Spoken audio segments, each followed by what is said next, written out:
Okay, we are being live streamed. Is that better? It's fine, dude.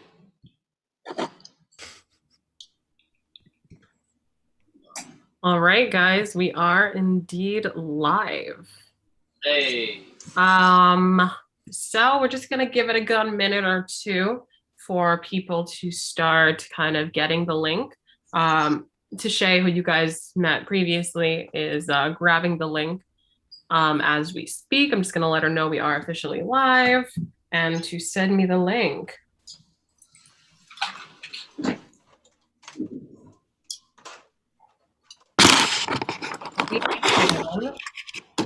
We can start chatting. All right. Oh, I have the link. I think the link was dropped, so you guys can all copy and paste it from the chat and throw it up on your socials if you guys want.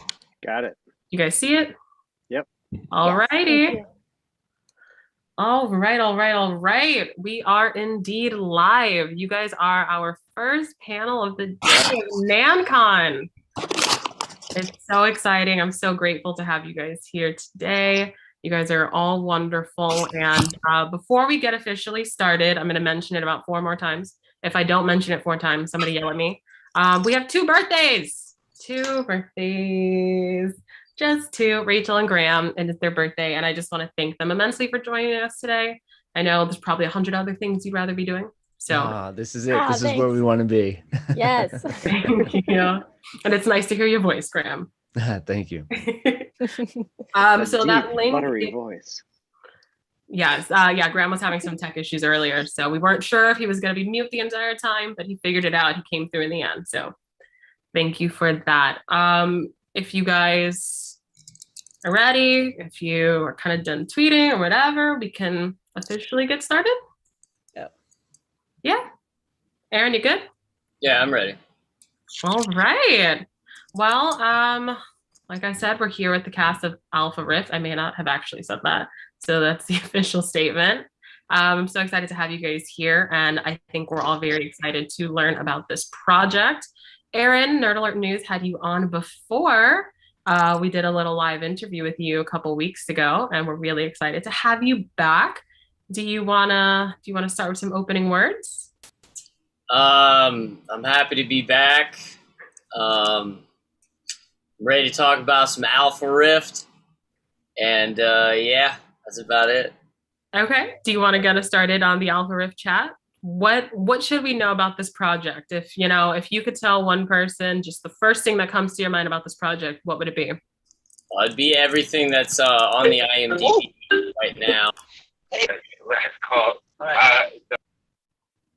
Okay. All right. Looking up that description of the IMDb right now. Okay. Are you gonna read it verbatim?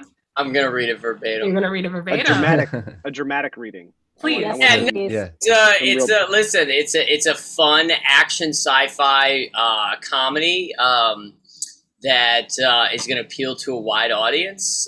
It's a fun ride about some idiot who realizes he's the bloodline of modern day knights, and he kind of has to man up and take on his destiny. And he is reluctant to. But ultimately, I'm not going to give away spoilers of what happens in the movie. But I think ultimately he does man up and take on the destiny that he was meant for. Oh, okay, all right. So it's definitely more of like a hero complex kind of movie, and we're looking out for the main guy, seeing if he will or won't. But apparently, he will. Yeah, I hope he does. I mean, he's not on the Zoom panel right now. I play the villain of the movie, but Okay, all right. So we've heard that from you. Let's go over to Adam. What's your role in this movie? I was the stunt coordinator, so I taught Aaron all the sword fighting moves that he needed to know, worked out all the goons and all the mercenaries and stuff. I got the stunt double for a few different fight scenes when we didn't have certain people in the armor. And then on set, I also did a lot of the live location sound recording and post-production sound with Dan. And I think of myself in general as just Dan's kind of right-hand man. he can't say no because his video quality is so crappy right now, so I can say whatever I want. But I've been working with Dan for years and years and years, and so right from the get-go of this movie and the other movies that we've made together, we soundboard ideas off each other, and he says, "Oh, we're gonna do this cool thing," and then I go, "Don't do that," and he goes, "Okay, how about this other thing?" And I go, "Yes, let's do that one." So until his audio comes back, I'm going to claim complete ownership of the ideas for this movie. Everything cool in this movie was my idea. Got it. Everything dumb was somebody else's idea. Okay. Thumbs up. In other words, our director Adam Danoff. Here we go. Yes, sir. The shadow director, the power behind the power. No, Dan and I have been working together for a long time. And so he was bouncing. I remember the beginning of the idea for this movie when we were on a plane to Puerto Rico, actually. We were doing a travel show. And he was like, I have this idea for the next movie I want to make. It's, a guy with a helmet. He's like a modern day knight, and he rides a motorcycle, and he's like on rooftops and stuff. And he's got gadgets and things. And I was like, that's Batman. You're just describing Batman, basically. And so then over the course of that like 4 or 5 day trip, we were like in between setups, and while we were walking between locations, he'd be like, what if the guy does this? And I'd say, well, what if there was like this supernatural element to it? He'd go, okay, and maybe the guy, like, there's a mentor relationship and this and that. And so like we were throwing ideas, and then at night he would be in his hotel room in this like gorgeous, luxurious place we were in Puerto Rico, right by the Yunque rainforest, and he was just like laying out note cards on the bed to outline the story and like come up with all these, webs of ideas, and maybe move this to the first act, move this to the second act. And so by the end of the trip, I think he had pretty much roughed out large pieces of the script. And then it was over the course of the next, 6 months to a year or so that then he was actually writing it and, sending it to all these different people, being like, hey, give me some feedback on this, and kind of molding the ideas before we even had started shooting. Awesome. And you did mention you being the stunt coordinator. I'm just interested in any on-set injuries, crazy things that have happened. There has to be something. The closest thing to a crazy on-set story, the weapon, we made a custom. So we bought, professional grade real swords for use in all the sword stunts. And, the noblemen, the 2 men in the armor in the actual thing, they had real swords. They weren't sharp. We have another one that's the sharp one for like hero close-up stuff. But we had these stunt swords for most of the real sword on sword action. And then we had these wooden ones that were just kind of, like machine ripped. They're disposable essentially, that we were using for all the mercenaries and stuff in these big like group fight scenes. But the big boss fight against the main bad guy, he had to have this custom weapon. And part of the story is that he's a man out of time because he's this like medieval monster that's now in the modern world. And so his brain, he knows medieval warfare. So even though he finds and gets introduced to modern weapons like guns, which he's like, oh, this is kind of cool, but he still wants to fall back on his just like hand-to-hand, weapon-to-weapon, so he wanted this big mace kind of weapon. And we're like, well, where does a guy like that get one just like out of nowhere? Because he doesn't know about, I'll go on Amazon, or I'll like go to the shops and, the Renaissance Fair and find one, right? So this guy made his own out of a baseball bat and a bunch of kitchen like cookware. And so Dan and I were scouring, cooking supply stores and stuff. And we're like, oh, this cheese grater looks really mean. Or, oh, this meat tenderizer. Yeah, let's get some of this. And then we literally just in the backyard, like took all of these pieces of cookware and metal scraps and a baseball bat, a big, Louisville Slugger. And we're like ripping them apart and hammering them together and screwing things in and gluing stuff together. And we wound up coming up with this just monstrosity of a weapon. And we're like, yeah, it looks really great. And we picked it up and we were like, oh God, this thing is like heavy, way heavier than we're comfortable using for stunt stuff. So we're going to keep this as like a backup for, certain things, but for the actual fights. And so then we wound up, Dan cast it with like a mold, and then we had to make foam versions of the like meat tenderizer attachment. And so then we made this like secondary stunt version that had different heads that we could like detach and reattach for these stunt moments that were like glued on and everything. Then we had a second baseball bat that had this other stuff glued to it. So it looked like the really heavy one, but it wasn't the real heavy one. And then of course we got into the fight scenes with it. And the actor who played the villains, he's a big, strong guy, and he's real gung-ho, and we're getting into this stuff. And he just went for the fences with this thing and just shredded the foam one in like 2 seconds flat. It just fell right apart. And so we were like, all right, well, I guess we're going to the real one. So we Oh, got the real one wow. out, and then we were using that one, real steel on stainless kitchen steel. And I definitely got some skinned knuckles from wild swings occasionally, but nobody got seriously injured by it or anything. And Okay. there were some real heavy hits that we were getting off of this monster weapon that we made. Okay. Well, I'm glad to see that you all are alive and well after that craziness. I want to kind of head over to this side of the Zoom screen that I'm looking at to Rachel and Graham. Can you guys each tell me about your role in this film and how it was for you? Go ahead, Rachel. Sure. I play Gabby, and so she's the female lead. Nolan is kind of like a fanboy and like a nerd in that he like owns his own gaming store, and so my character works at the gaming store, and she also harbors like this secret kind of crush on Nolan, and you see kind of how that like develops throughout the movie. But she's also like the heart of the film, and she's spunky, so she was a really fun character to play. Oh, did you get injured in any of the fight scenes, or were you not a part of those? I did not. Adam made sure that I didn't get injured. Okay. He Rachel- directed me. Rachel had possibly one of my favorite stunts. I have several favorite stunts, I'm sure, in the whole film, but one of my favorite stunts in the film was she had a wooden dice tower that we had gotten from Wormwood, which, if you are a tabletop gamer, they make these really beautiful wooden tabletop supplies.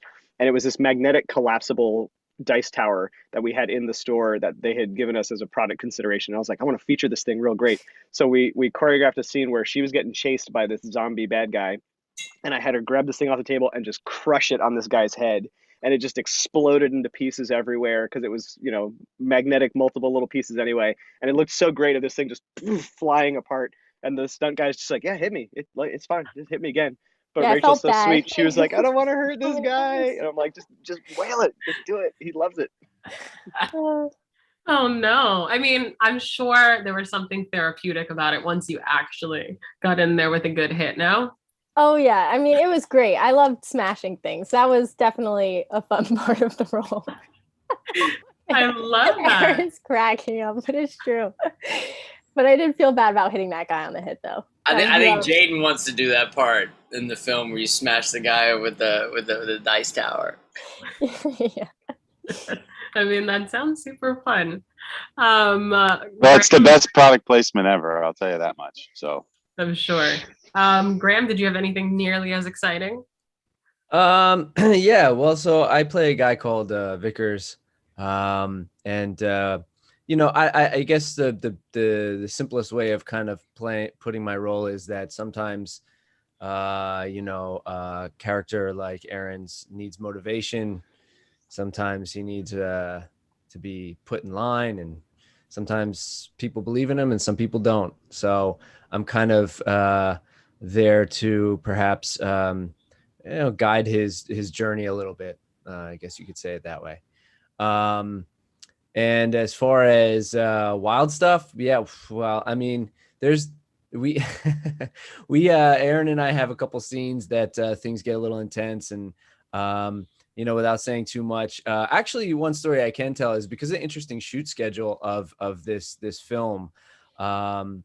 I in the middle of filming, I had to have a reconstructive surgery on my one arm, and within 2 weeks of that, we had a scene to film, and here I am with a sword, and you'll never know watching it, but like in that particular set of scenes, I'm doing a lot of one-handed sword work. Let's just put it that way. So it was interesting, but it was a lot of fun, and anytime I get to hit some of these people with a sword is a good thing.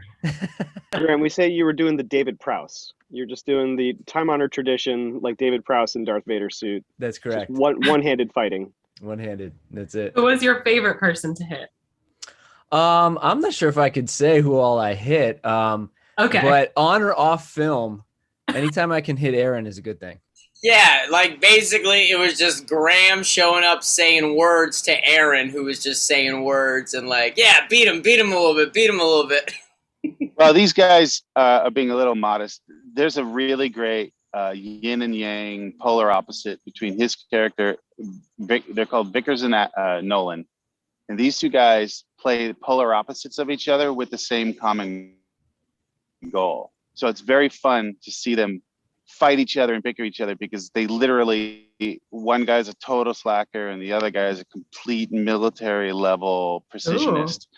And how the two of them, you know, interact is, I love it. It's really good because they both have the same purpose, but they normally would be two people who'd hate each other in real life. And throughout the course of the movie, they learn to work together. And there's a twist at the end, which you would not see coming, relating those guys. So I think it's a very nice story arc. I love.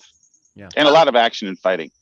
And I love how, you know, you would think that those characters hate each other off camera. Graham's one of my best friends now. Yeah. We just got along. We clicked on set and we were like, yeah, let's go for it, man. Let's do it. So yeah, we had some fun. Yeah. It was good times and some hot times. Some hot times. Oh, those suits, man. Those suits take me back to those suits, man. I was like sweating like 10 pounds out. There's probably I believe the promo picture on the that you put out for this event today. You'll see the suits. You can have you can kind of behind the scenes look at the suits in that picture, and they were quite hot. And we were shooting a lot of that stuff in you know, the middle of the summer, and yeah, definitely hot stuff. Okay. Dan, can I go ahead and ask you, as a director, how it was kind of being the brains behind this film? Maybe we should just put him in the back. Is it like a series? Yeah, so forgive the car situation.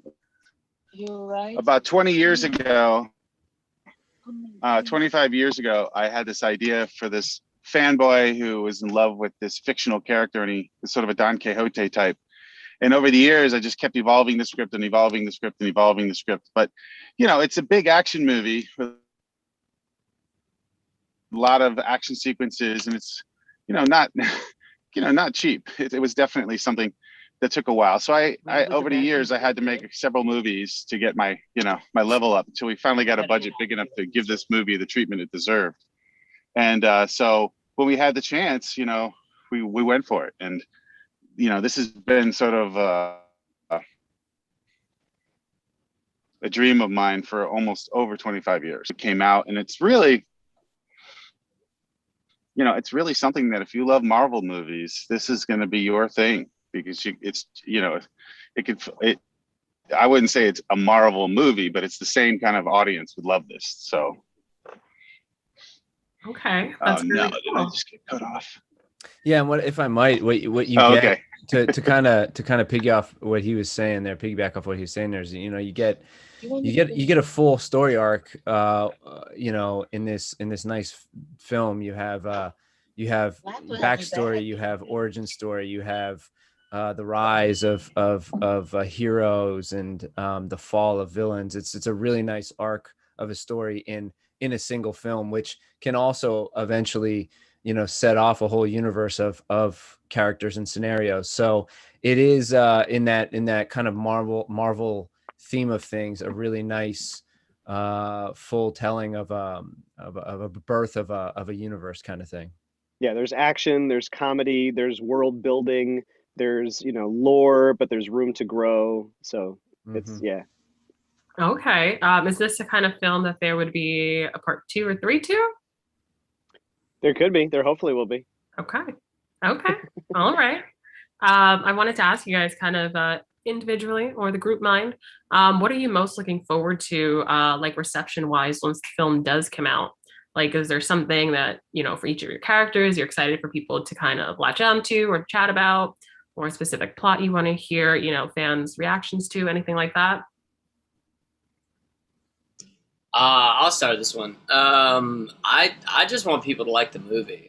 Okay. You know, like once I do a project, it's like it's out of my hands, it's out in the universe. I want the audience to really relate to it, have fun with it, and I think gamer culture and the people, like Dan said, who are into Marvel movies are really gonna like this, and that's just what I want. I want people to put this on and say, "Hey, let's watch a movie and just have a good time."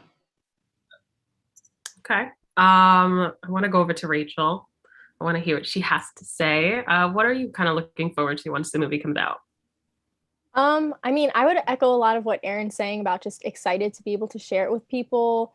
I'm also just excited to share Gabby because I love her. I think that she is like a very dimensional and compelling female character, and she is unique. Like when I originally read the script, I just thought she was very relatable, and that was something that I kind of just like latched onto and was like, oh, this is kind of a refreshing character to see in this kind of, action, comedy, adventure world. So I'm excited to be able to share her with people. I think people will really just relate and like her a lot. I mean, she's like a gamer and she's fun, and yeah, I think that she's a really cool character. Do you relate to her? Do you guys have any similarities? Oh, yes. I mean, I relate to her. I feel like there's definitely similarities. I think that a little bit of the way that she kind of, in the beginning, is a little bit like she's not as vulnerable. Her character arc is, she kind of becomes a little bit more vulnerable with things as the movie goes on and kind of like finds her strength more in that too.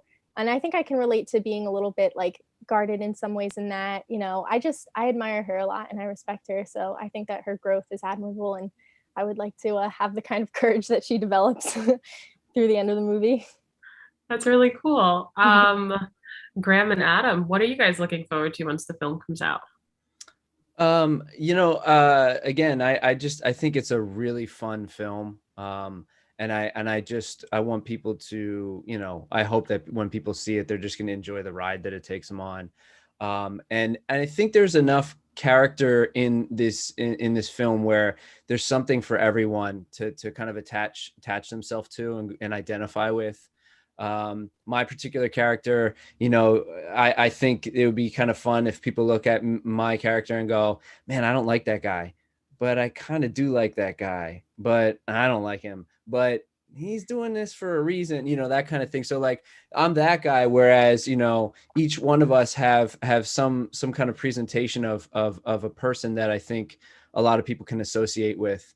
So that in conjunction with just the sheer fun of the film and the great pace of the film, there's nothing boring in this film. The pacing is just full on like entertainment and fun but at the same time it still has those human moments, where you go through some of the emotions. So I just want people to really enjoy it and love it, and hopefully want more.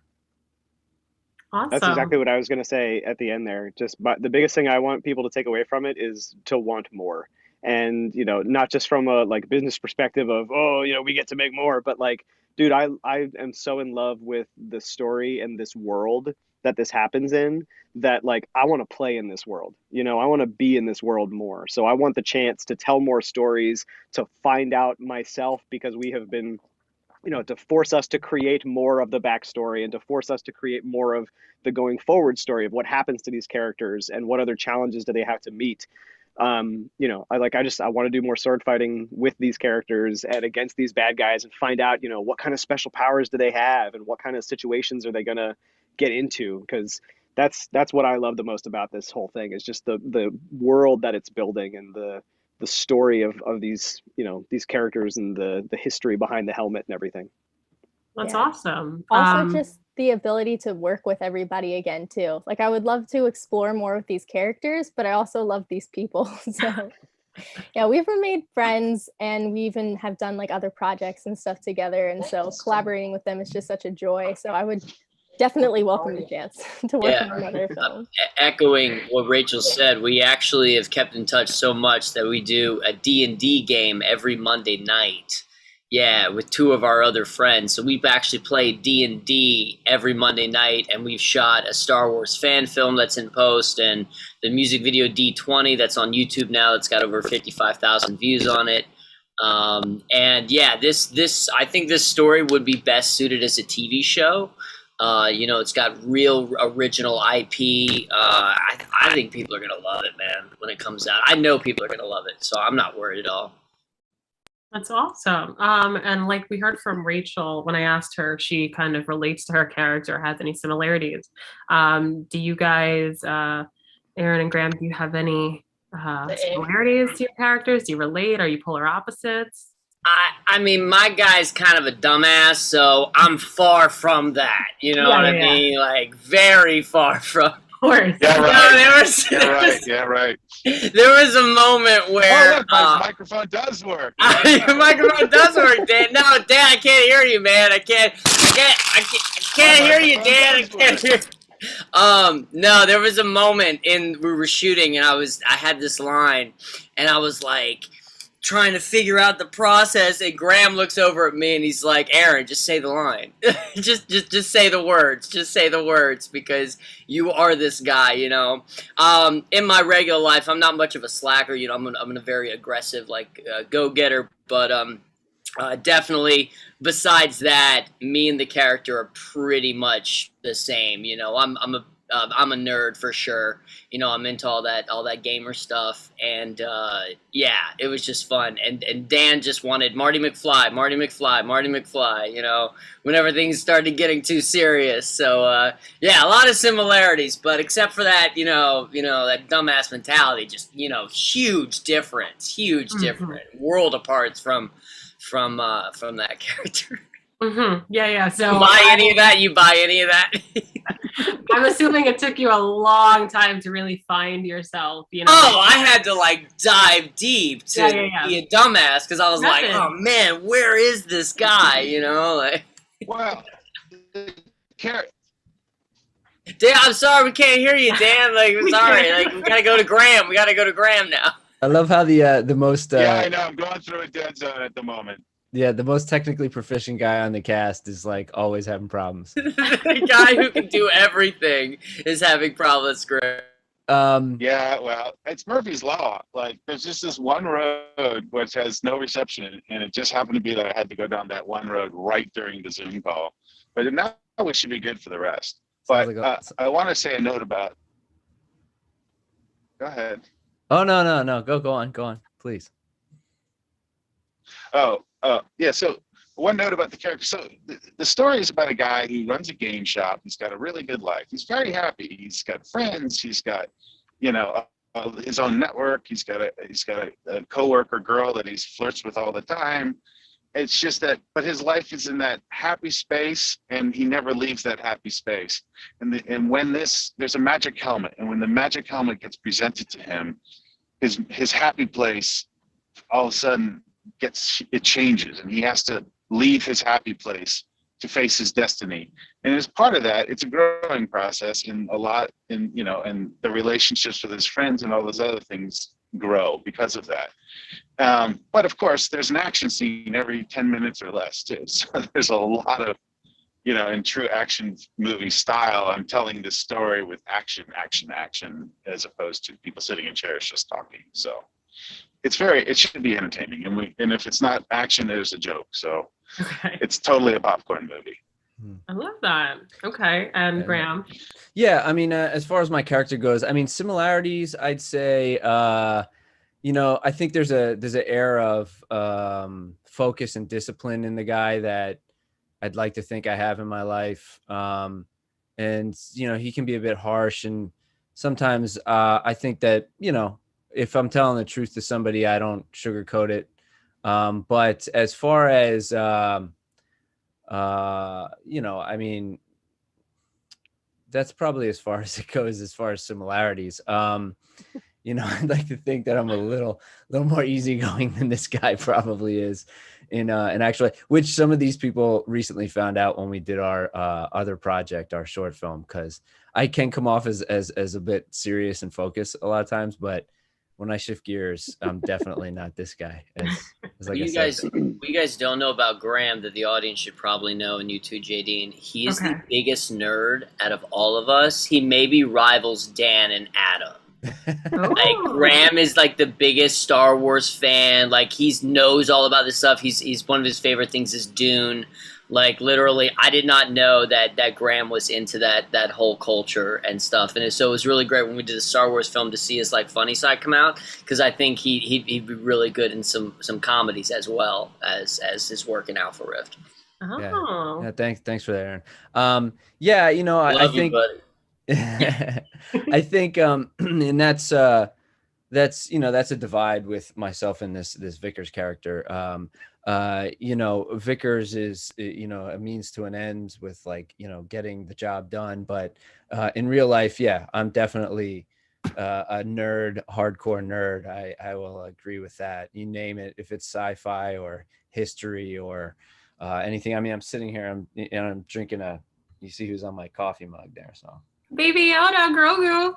that's how I do. So that's why this works so well. Yeah. So, I mean, I love again about this film. I love the aspect that, like, the world, as Adam was talking about, like the world that it has created, because it's one of those things, you know, you talk about Star Wars, you talk about Dune, you talk about all these great fictional worlds that are created. And, you know, Alpha Rift definitely has a world to build on, and that's been created, but also to build on. I mean, it's its own thing, and there's nothing quite like it. You know, I mean, there's, you know, obviously. Aaron, Graham, you should duck down and show the people the poster behind your head real quick.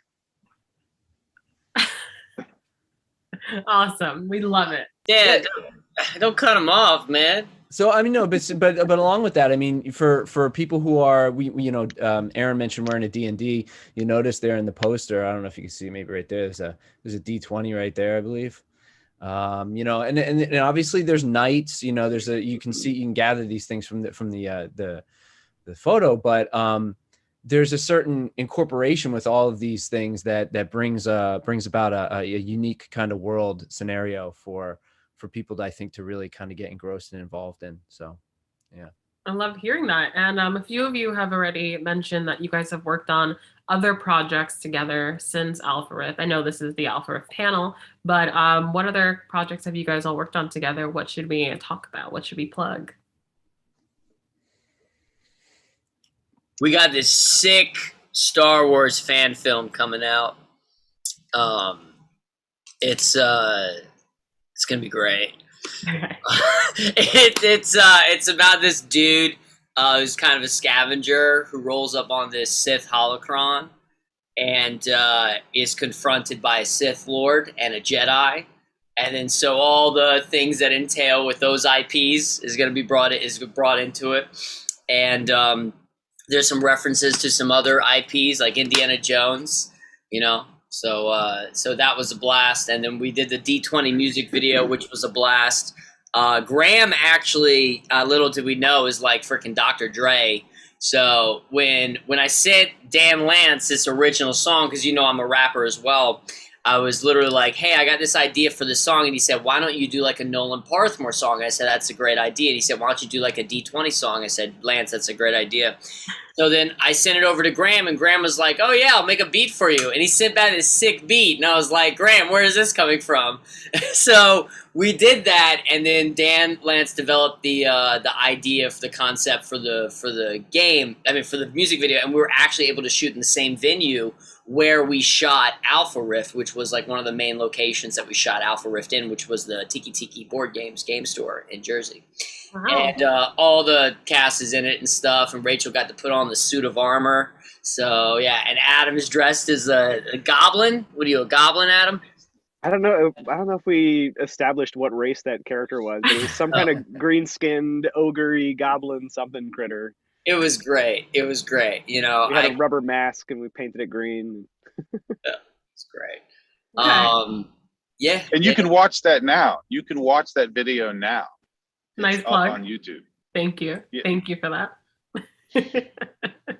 It's not like we pre-talked about this at all. Thank you so much. If you search D20, what is it? D20 Alpha Rift Tribute? Yeah. It's D20 Alpha Rift Tribute, Dan Lance version, music video, July 17th. I'm kidding. But no, I'm running right now as an ad for all the gamers, so it pops up on Critical Role, and we're getting great feedback, and people are literally like, hey, every time this comes up as an ad, I have to watch this full thing because I think it's just so good. So we're seeing it start to pick up some steam, and there's some other things in the works that I think will create more steam so that when we go to the cons and stuff with Alpha Rift, I would love to see some crossover where people are like, hey, D20 music video. So yeah, that's that. I love that. And I just want to acknowledge that we have gotten a few comments on the YouTube. You guys can like you guys here if you wanted to pull up YouTube on a separate device and read through the comments. But we got a happy birthday wish for Graham and Rachel. Like I said, Thank I have you very about 2.5 more times to bring that up. I mean, we've already shared, you guys have already shared a bunch of fun, terrifying, getting injured stories. Are there any other like cool things that aren't spoilers that have happened on set? I know you guys have become, best friends. Like any stories that you guys want to share with us, maybe you haven't shared before on a platform, behind the scenes, etc. Oh, Aaron. Well, I think one thing we haven't mentioned at all is Costa. The other marquee star on this poster is Lance Hendrickson from Aliens, Bishop. He's also the big name star in this movie, and he plays the overlord, mentor, master who trains Vickers, Aaron, and Graham, and he's like the main marquee name in this movie, and he's fantastic. And his sense of humor on set was just stellar. There's some bloopers with him and Rachel that are just you die laughing. Yeah. And he had a term called fart catcher that just kept on coming up over and over and over again. So it's like, there he is. That's the man. Right there. So he's a big part of this movie too. Yeah, And there's all kinds of fun little stories between. Yeah, no, I was just gonna say, I remember we were filming a very, very serious scene, and we're all there, and he just, like it happens sometimes. You get like, and sometimes in very serious scenes, something will like set you off emotionally, and you start getting the giggles, and he's laughing, I'm dying, I'm off camera, like recording this, like I'm just dying, everybody's laughing. He's a lot of fun to be around, Lance. I mean, he's a true professional, obviously, and he's been doing this so long that, I mean, it's a pleasure to be around him, but also just a lot of fun, some really good laughs. Mm-hmm. I love that. Any other stories anyone else wants to share? Aaron, I feel like anything you're gonna say is gonna be pretty fun, Aaron was a prankster on set. I just Shocker. have to. I mean, what was the prank that I did to Rachel? It was supposed to be this super serious scene where it's like the chemistry between Rachel and Nolan are kind of at a climax in the scene where, it's that unsaid, like, hey, we both want each other, the subtext underneath, but we don't say those words, but it's barely communicated. And there's supposed to be this scene where she's talking and she's looking away from me, and I'm supposed to have this moment and then walk away. But, I just had to put on some like sexy music and just like start dancing a little bit and stuff, while and Dan knew I was up to something. Dan knew it because he heard the music go off, and then so I was completely thrown off guard. I was like, what's going on? I think we still have that. I think that's in the footage that will never see the light of day. The blooper reel, yeah. You hit your phone like under the pillow or something, right? Oh gosh. I think it was your computer that you. Oh no, it was my computer that I hit under. Yeah. Okay. Yeah. Mhm. Was it like a magic mic routine or like? Oh yeah, I took my shirt off. Yeah. I also wanted to say that Rachel is really funny in this film too. Like she has a pretty dynamic performance, but there's some lines that she delivers that I know. I mean, obviously I'm not there when we're filming for every scene, and so when I saw the film for the first time and I saw more of her work in the film, and she just delivers these lines, I'm laughing out loud. So thanks, Graham. Yeah, no, she definitely delivers. I mean, she's fun off camera, but on camera too, she definitely delivers. So I think as much fun as we had off camera, I definitely had that much fun on camera too, except for that one time, Aaron. When I hit you in the stomach with the sword thing too hard. Yeah, there's a Graham take. got a little Graham got a little pissed one time. There's a take in the film, and I guess we could talk about it now. I think he used that one actually. Yeah, I'm not acting. No, not at all. Yeah. We had these Kimbo sticks, right? And we were supposed to be training, and I hit Graham a little too hard, you know what I mean? Right in the ribs. Graham's got a tough exterior. He's a bit of a softie, you know. Like, okay, I hit him a little too hard, and he went down. And he was like, "Dude, you do that again, man. I'm gonna hit you back." Oh my god. Yeah. So I'll give you a receipt. Yeah. Mhm. But no, it was all in good fun. So the next take, I actually hit him twice as hard. So. You know. Okay, note to self: I'm never doing any stunt work with Aaron. Yeah. No. Listen, I've done a lot of stunt work. I've had a lot of people do stunt work for me. I'm kidding. No, I've done a lot of stunt work. You don't have to worry about me. I'm very much in control. Okay. I mean, well, considering you have like a dance background, does stunt work and just being fluid and movement kind of come naturally to you? Yeah, 100%. The fact that I'm a classically trained ballet dancer is like crucial when developing into film, because a lot of film is choreography. They're like, all right, the camera's going to move down here, especially if you're doing tracking shots. You know, it's going to move down here. It's going to stop at this. You hit this mark, blah, blah, blah. And, you know, it's all choreography. And when Adam was taking us through the choreo of the thing, it was like, oh, yeah, I can pick this up. Yeah, I've done this before. You know, like I've done fencing shows. I played Peter Pan where I had to, like, learn how to fence and stuff. So, yeah. Wow. That's actually pretty cool. That was fun, yeah. Mm-hmm. But no, Lance I got so many stories with Lance. Because I stayed in the house with him as well, and we were going over the script, and I was just dying. He's cracking me up because he kept messing up the main villain's name. It'll be in a take, and it'll be like, "Lord, Dragamorph. What the hell is it? What's the name of the character? Dragsmere. And we're all dying. We're all trying to keep a straight face. Yeah. Oh my. Yeah, one of the funniest guys. Another guy who plays like these super serious roles. I get the people who play these like super serious roles are some of the biggest comedians, you know? That's not surprising. We should all get us all of our serious guys together in one film and just do a comedy. Oh, that's hilarious. Well, I think Lance is probably the funniest he's ever been in this movie. His entire career, I think he says more jokes in this movie than he said in any movie in his entire career. Probably he's got some good, he's got a lot of jokes, and I play off his deadpan humor big time, and he's got a lot of funny jokes. Was that something that was important to you, Dan, when casting him or having him in the movie, to kind of like have that shift in his Yeah, I really wanted the deadpan. I mean, he's Lance. He's the grumpy, hardcore, serious guy. So his humor is not, it's like, yeah, sure you are, you know, that kind of thing. And he really delivers. He really got into it, and he, you know, because everything's a balance off of the character Aaron plays, who's, you know, Marty McFly on Ritalin, you know. So it's just like, you know, so everyone plays off of that, you know.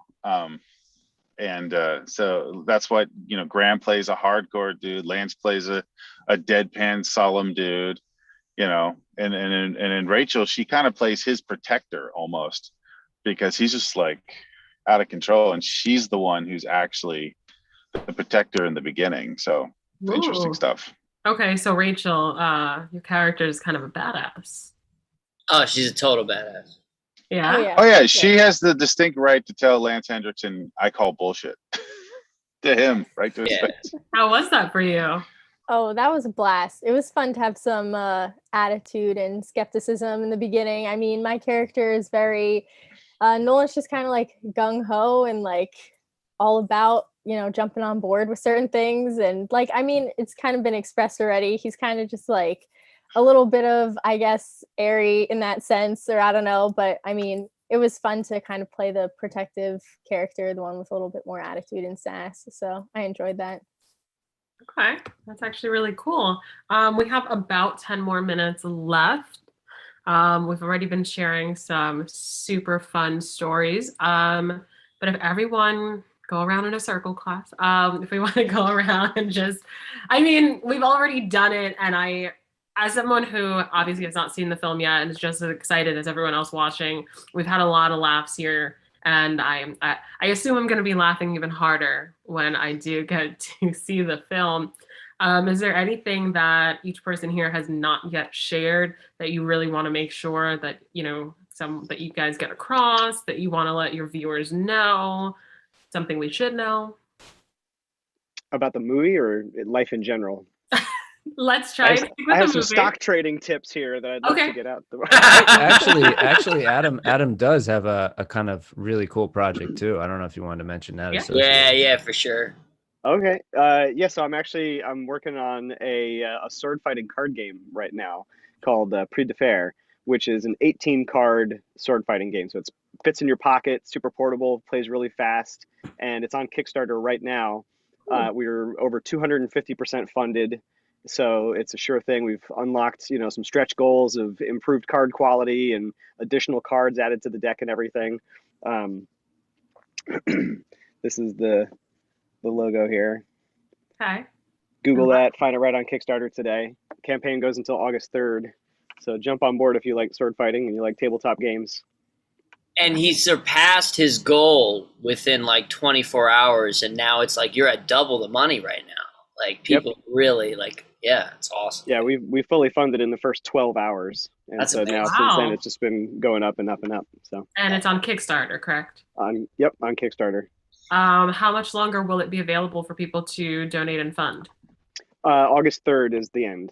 So right up until 10 a.m. on August 3rd will be the last day. 10 a.m. guys, August 3rd. Come on, we got to start throwing money into the pot. And if you want to see some of the cast's other work, like Rachel was just in A Mayor of Easttown. Graham's got something coming up as well. He just did an episode of For Life as well. So, it's cool that all the cast is working, Dan's working on a new movie. Yeah, so it's dope. We were just talking about some of the script stuff this morning, actually, that Dan's going to do another horror film this fall, right? Yeah, but let's talk about Alpha Rift right now. Hey, I do want to share one more story. Alpha Rift is what we're here for. So let's talk about Alpha Rift. Yeah, Dan, all I can say is I want to say that we will have an announcement next week about the world premiere. And in a couple weeks, we'll have an announcement about the release in winter 2021. So this will be available all over the place. You will get a chance to see it. And all I ask is just watch it. If you like it, tell a friend, because it's going to require grassroots. It's going to require, real fans watching it and liking it and sharing it. Because I don't have Disney's marketing budget. So. Aaron's going to end with the story, but right before he ends with it better be a good one, Aaron. It's just a little side note. So yeah, you're going to find us on 3 a.m. on Crackle. Alpha Rift's going to be 3 a.m. I'm kidding. Well, no, I just wanted to say before we get into that story, Dan, are there social medias already created for Alpha Rift that we should be following or? Yeah, there's alpharift.com. Okay. Our website. There's @AlphaRift on Instagram, and there's Alpha Rift on Facebook. So we're around. And one of the reasons why we chose that title, because if you type Alpha Rift, it's not going to get mistaken for anything else. Yeah. So so it should show right up in your Google. Okay. If you just type Alpha Rift, that's why we did that title. So it should be easy to find, and and like I said, I'm pretty sure this audience is really gonna get a kick out of it. I think so too. You can see the cool little swirly dragony looking symbol at the end of the title there behind Graham over his shoulder. And I'm sure that there's going to be millions of tattoos of that on people by this time next year. We love that. I want to see them all over. Do you guys all have your own social medias? That you yeah. Aaron, I'm pretty sure we all follow you. I'm not really active on social media. I don't really know what social media is. Let's give the rest of the class a chance, Aaron. I'm pretty sure everyone else follows you. Do you guys have Twitter or Instagram that we should be following, or? Yeah. Mine, I guess I do more on Instagram than anything, maybe Facebook, and my website, all of which are Graham K. Wolfe. It's just, GRAHAM Wolfe, WOLFE. That's my Instagram. That's my.com. And you can find me there, and any projects. Obviously updates on this project, and I start work on a new project next week for HBO. So possibly stuff coming up with that, and yeah, that's me. Awesome, thank you, birthday boy. Birthday girl. Thank you. I would probably say that the best place to find me and stuff like about what I'm doing is my website, Rachel Nielsen. My last name is Nielsen, actor.com. Awesome. And Adam. My Twitter is probably my most active public profile one, and on there it's greencloak_GCC. I like. All right, Mr. Aaron, you want to plug all your socials and tell a story? You have a few minutes to do it, so let's go. Social media. No. You can find me anywhere at Aaron Della Villa. IG is where I'm on the most, basically. Trying to get me into the TikTok world. I just can't. I see you on there. Do you have one last story you want to share really quickly before we? Well, this story, this was before, we got a McLaren in this movie, which is really sick, which they did not let me drive, but that's another thing. We had this scene where we didn't have a McLaren and they wanted me to drive this SUV around. So how should I say this? All right, fuck it, screw it. When I got this movie, they asked if I could drive. Oh God! I said yes. I didn't have my license. So I went to the DMV and got my permit that next day and passed the test to get my permit. And then I had my license before the driving scene. Yeah. And there's this scene where I'm in the SUV and Dan's got the camera in the passenger seat and he wanted to do the scene that did not make it to the movie because we got the McLaren. Where we're driving in the middle of the street and he wants me to do a 3-point turn with traffic oncoming and traffic behind us. And we did that scene several times, and I just remember this scene. It's like a little soundbite. It's on my IG where I'm doing a 3-point turn. I'm supposed to be waving out the window, be like, sorry, excuse me, sorry. And everyone hates us. And Dan turns over to me and says, story of my life. So, wow, that was the punchline. So yeah. Okay, so when we watch the movie, we're just going to be watching your poor driving, or? No, I'm a great driver now. Listen, I only got in my first accident. That was in another country. Since then, I've driven lots of nice cars. Very nice. I'm a very safe and secure driver. Okay, well, I'm never letting you drive my car. Who says I'm driving your car? Whoa. Okay. All right. Well, that's a perfect note to end on. I want to thank the cast of Alpha Rift for joining us today, especially our birthday boy and girl. Thank you again for joining us. I hope you guys had fun, and thank you so much for dropping and telling us all of your socials and where to find you guys. And for everyone watching, we will be promoting them like crazy, so you're not going to miss anything. And please go and follow them. So I really want to say thank you guys. And I hope you guys had a fun time. Thank you. Thank you for having us. Great. Thank you. Thanks, JD. All right. Bye, guys.